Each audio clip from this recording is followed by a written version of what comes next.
Okay, hello everyone. My name is Gillen Lasambia. I'm from Reuters Events Professional. So this is part of our series leading up to Reuters Events Supply Chain Europe. Perfect. I'm just going to give a couple of more minutes for the rest of the participants to come. So we'll aim to start about 11:05.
Okay, perfect. I can see some people still trickling in, but we're going to go ahead and start.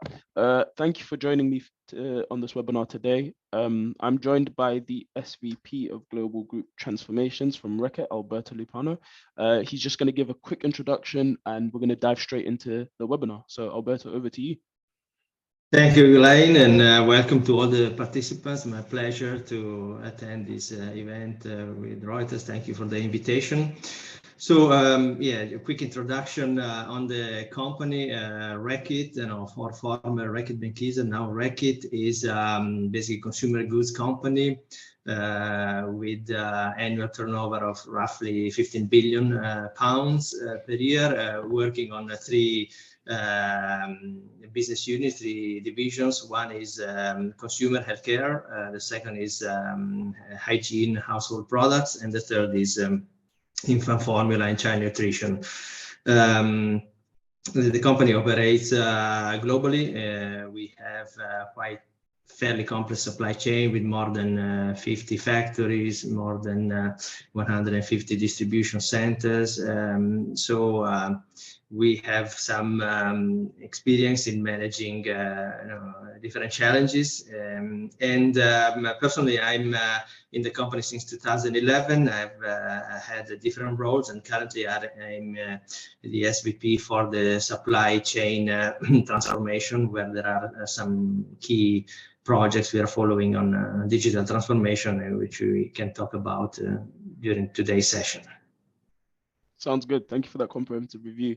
I think we're going to dive straight into it. So the key and the kind of theme for today is coordinate and optimize. And that's going to be mainly within the planning function of supply chain. So I think the first question to start off just with sales and planning being transformed by AI-empowered solutions. How are you kind of dealing with this transformation within your role? Is the hype is seeming what it seems to be?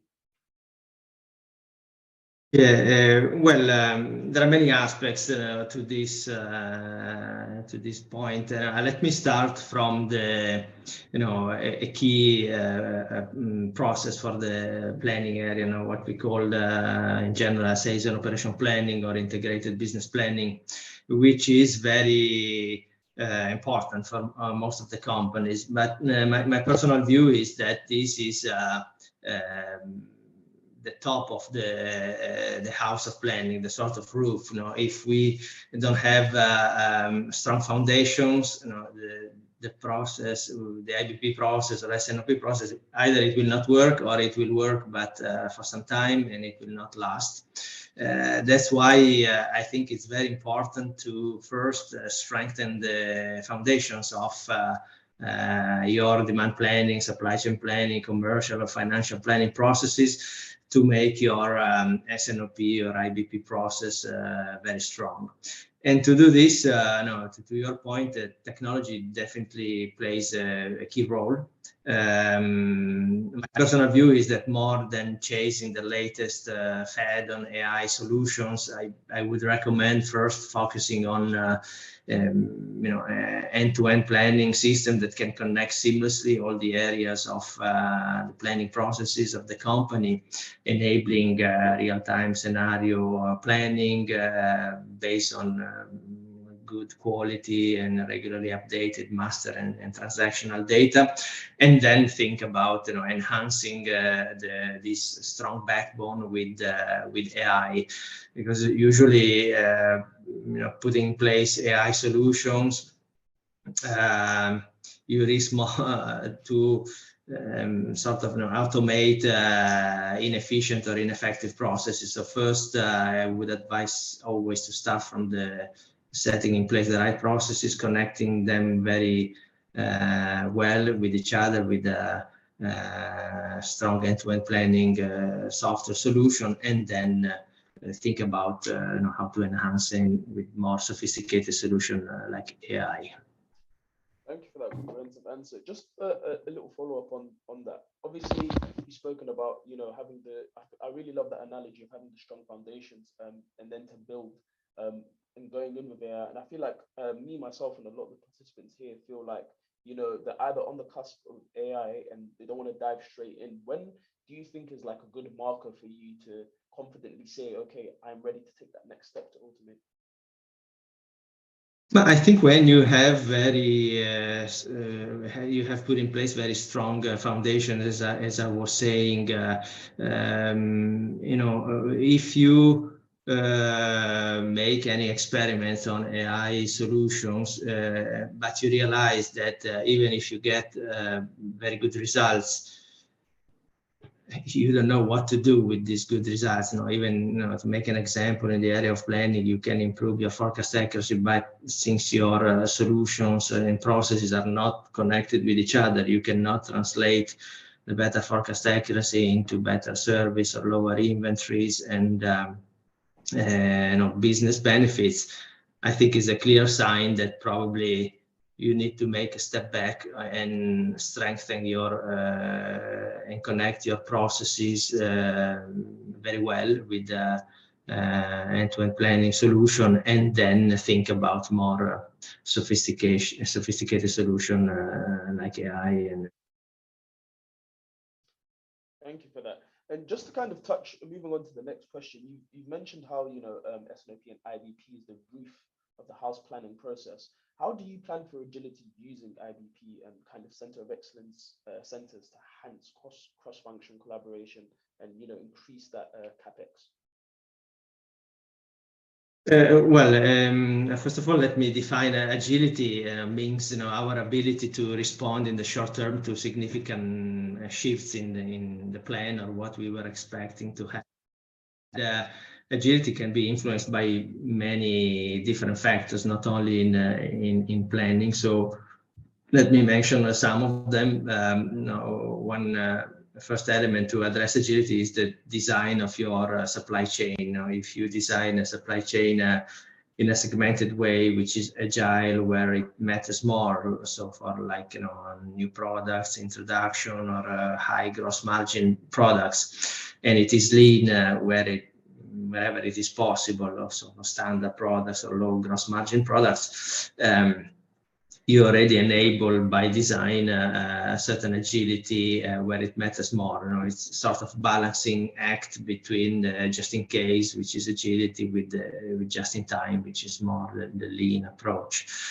Another element is definitely on inventories. If you increase your inventories and position them strategically across your network, you can definitely increase your agility, but at a cost, because of course inventories means cash locked up in warehouses and which cannot be used for other purposes, with the risk that at the end you may not use it all, and so it becomes a liability. A third element, which is addressing your question, is we can increase agility also by using standard processes like IBP or technologies that can enable real-time scenario planning and also specializing some roles in our supply chain organization in center of excellence that can help the organization to take faster and better decisions.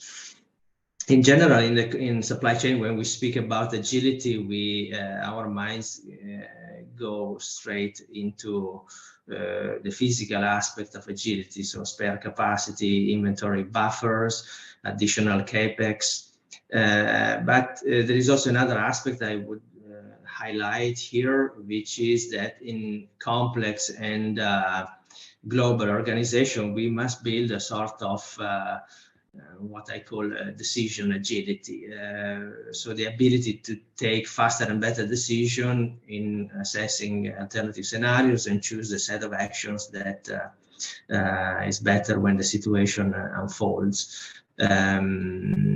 Because in many times, complex organization, the decision-making process time, it can take even longer than certain physical processes. So I think that enabling a sort of framework with a sort of freedom within a framework that enables people to take decision and faster will increase our agility. And so having a structured IBP process, to have also supported by specialized resources in center of excellence who can focus their time more on thinking than on the doing hustle, can definitely increase the agility of a company. I love that word, decision agility. I feel like it's really, really important. And obviously, the times that we're living in now, we're having to deal with so many geopolitical kind of aspects of the show, so many disruptions coming in. Decision agility. How has that concept, decision agility, allowed you to kind of inspire that confidence within yourself and within your work whilst dealing with all these disruptions coming in? But yeah, there is the aspect of agility, which is more on the focus on the, let's say, reaction to changes in what we are expecting to happen. And there is even a bigger aspect, which is resilience, which is more ability to go back to normal standard level of performance of the company after disruption. And as you are saying, we have seen that the number of disruptions, unfortunately, is only increasing, from geopolitical, health, or extreme weather events, disruptions. We have seen more and more of them happening. And so, there is not a secret recipe to address, because the as you want, but there will be always an element of uncertainty that you will have to face. But as I was saying, having a solid set of processes or framework that basically people know what to do in whatever disruption aspects are happening is definitely a good way to address better this kind of disruption, which in my view means also, we talk always about end-to-end planning, or E2E. Addressing both agility and resilience to be means trying to stretch the two E's of the two ends of the end-to-end supply chain we are talking about. From the demand side, the more we can get the early signals that something is changing in terms of demand, or even more inflection points in terms of change of purchasing behaviors, and the sooner we can take actions to it, because in the supply chain there is always this lag effect from one end to the other that can transform also in a sort of a bullwhip effect. So for consumer packaged goods company like ours, trying to get these early signals not only from the customer, but from customer of customers, or even more from the consumers, is very important. Is a good way to have more time to get ready to manage things that are different from what expecting. And same for industrial companies, to see how the final user demand is changing. On the other side, the upper side, the other E of the end-to-end, which are the supplier space. Similarly, the more we have knowledge of not only the tier 1 suppliers, but also of the upper tiers, tier 2, tier 3, and the more we can spot in advance potential situation that will require significant changes in the course of action that we take. So I have a sort of system that can give us early alerts in terms of something has unexpected has happened, of a certain level of impact, is definitely a way to be more equipped to manage this uncertainty that will not go away. Thank you for that comprehensive answer. Thank you. Kind of sticking on to this theme of housings and foundations, integrating supply chain planning cycle with financial planning cycle, how important is that? It's absolutely very important, because a supply chain planning function that operates by itself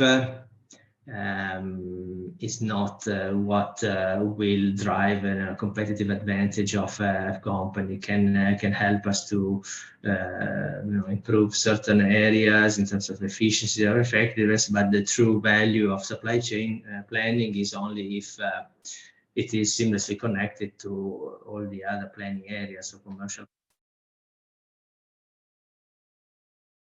specifically coming to your question, supply chain planning usually talks about volumes, because supply chains are moving, physical things, pallets, cartons, boxes, units, so on. While financial planning talks value.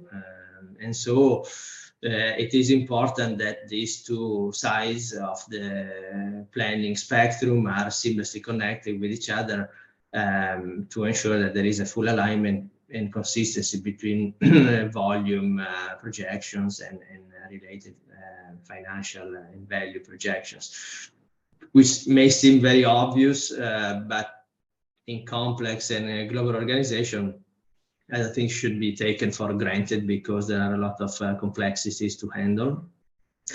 Having said that, I just want to mention that I'm not in the camp of the one number for the entire company. Sometimes you hear this concept, which I think needs to be a little bit defined better. What is important is that we all start from the same set of assumptions for volumes, and the same assumptions are used for financial planning. And then financial planning can add risk opportunities to come to a financial forecast that can represent what is the financial view of the company. So the important thing is to start from a single set of assumptions more than a single number, and ensure that the whole organization use that as a single reference.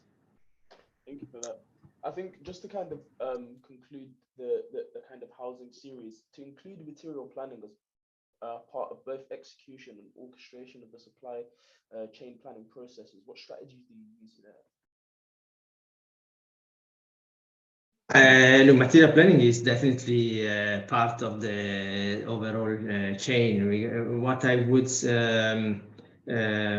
suggest is to, whenever you look at your planning processes, always look at them from end-to-end perspective, because in general, the traditional way of planning is a sequenced way, meaning that you start from the forecast of the demand and you go backwards, and you may find at the very end of the spectrum of the planning activities, which is, let's say, the material planning, that you have some constraints that will not allow you to fulfill a certain demand plan.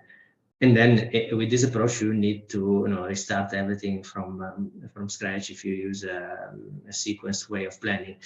What is more relevant, especially in these days, where, as we have discussed in the previous questions, agility, resilience are becoming more and more important than just efficiencies and lean, is that we have a sort of concurrent way of planning, so that we can plan at the same time the entire supply chain, from the long to the medium to the short term, from the finished goods to the raw materials, and from the customers to our suppliers. Because if we miss one point, like in case of your question, the material planning, the risk is that the entire plan will not work, because some constraints, some limitation in the availability of your materials that will make your plans not feasible for execution. Thank you for that. And just to kind of round off, you've mentioned a lot in demand planning, material planning there. Discuss just really quickly for me the business case for demand planning process, improvement to implement conscious demand planning. Demand planning is definitely a key business process for the word business process. Is not a supply chain process.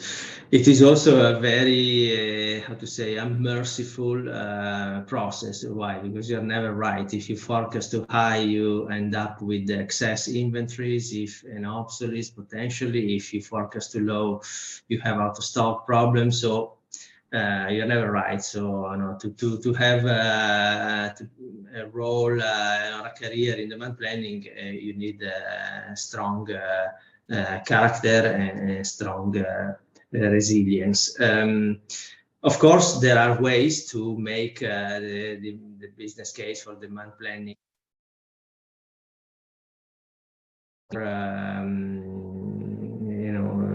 effective and efficient for the company. Two ways that I would recommend are, first of all, the demand planning process must be a cross-functional exercise where the demand planning team, which usually in many companies sits under the supply chain function, is generating the initial proposal of the forecast, and then this proposal must be fine-tuned and owned by sales in general for the next 6 months, or marketing for the 6 to 18 months, which, if you think, is the true nature of the IBP or SNOP process, cross-functional ownership from each leader of each function, so that all the are in sync and are representing the best view of the future of the company. So this is one way, treating demand planning not as a specific task of within the supply chain, but as a business process that involves also other functions. The other aspect that can make the demand planning process improvement better is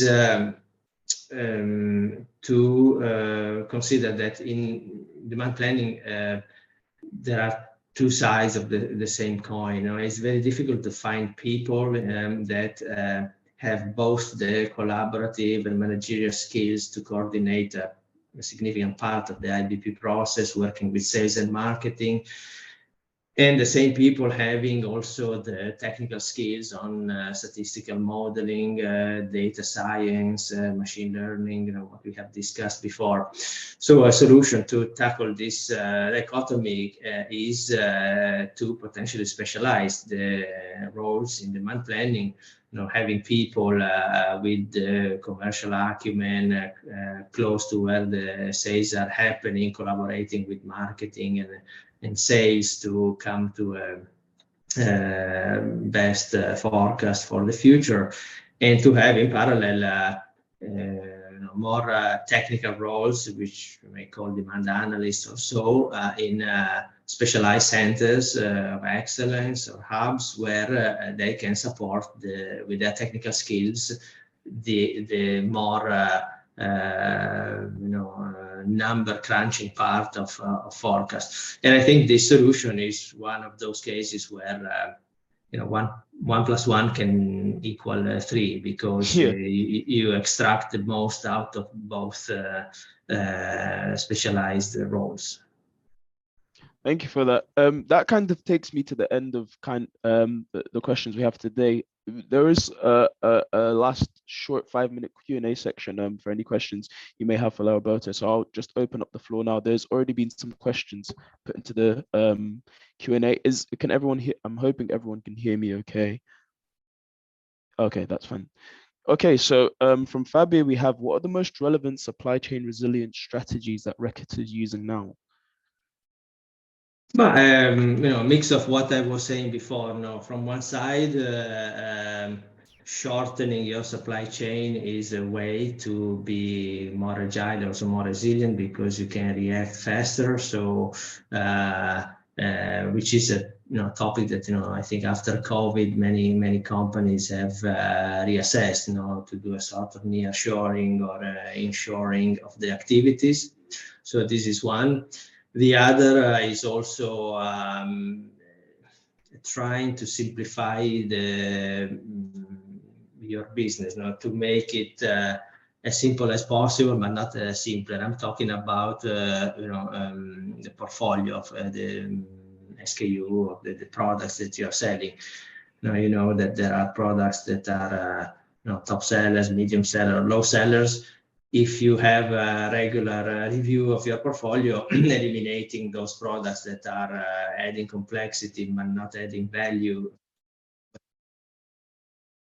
your agility and resilience. And the other way is what I was answering before to the question, or to try to make our processes more and more supported by digital technology, so that people can be enabled to take faster and better decisions for planning or assessing different scenarios. Because, you know, in a future that is becoming more and more unpredictable, my expectation is that supply chain people will be asked more and more to assess alternative scenarios more than, you know, to improve the forecast accuracy. So you're having an ability that can assess in real time alternative futures is another important way to Thank you for that. face of disruption.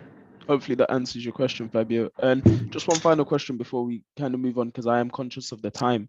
When monetizing the plan, what in your experience is the key to meet both financial and supply chain planning calendars and processes?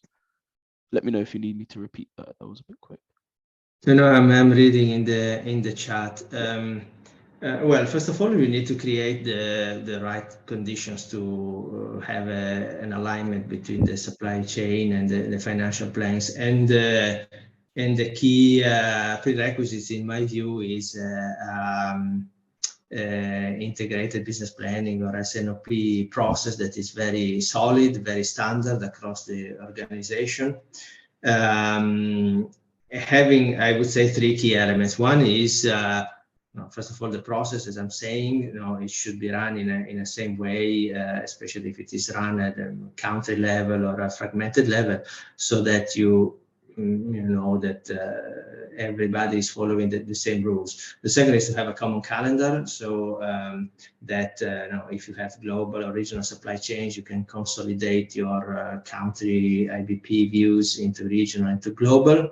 And the third is to have a common technology, a common system that can support the overall process. With these three conditions, you can first of all have an IBP process that is seamlessly connected at the different levels. You can run it at country, region, or global level. And second, you have all the prerequisites to connect it with the financial plans, your volumes as consensus forecast outcome of the IBP process will feed your financial planning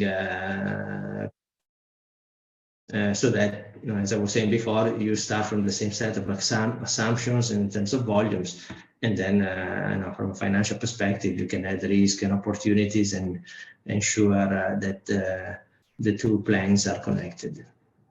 So I can see there's quite a few questions coming in. Alberto, are you all right to just answer one more question, and then unfortunately we're going to have to round up the webinar?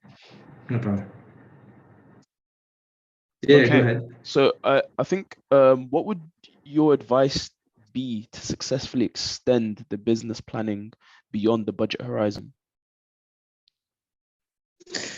Look, first of all, I would say, as I was saying before, don't treat your strategic planning or tactical planning or operational planning as separate things. They must be connected so that one is building on top of the other. So this would be my first comment. Second,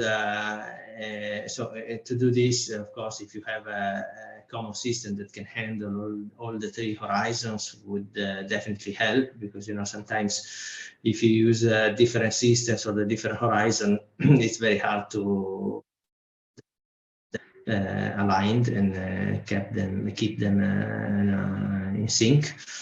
And second is also a sort of cultural change. There are two extremes, extreme point of view on this. You may say in front of a future that is more and more uncertain, it doesn't make sense to plan for the long term. Or the other approach, which is what I would recommend, is for the the same reason that the future is more uncertain, you need to think more about the future. So not with the objective to be accurate, 18 or 24 months out, but with the objective to assess alternative futures, like I was saying before, scenario planning, without assessing thousands of scenarios. You can assess optimistic, normal, or pessimistic scenario and see what this means in terms of impact for decisions that are related to the return. If you need to increase your capacity or your workforce or so. So that would be my answer to this question. Thank you for that, Alberto, and thank you so much for your time today. That kind of concludes the webinar today. Thank you for all the participants. Hopefully the audio issues will be fixed within the recording, and I'll just boost up my level so you could hear all the questions that I proposed to Alberto. So in the audio recording, that will be hopefully all sorted. Just one last thank you to Alberto. For your time pleasure. today. Thank My you, pleasure. Thank you, If you want to hear more from Alberto, please attend the Supply Chain Europe show in October 24th to 25th. Okay. Have a nice rest of your day, guys. Bye. Thank you very much. Bye-bye.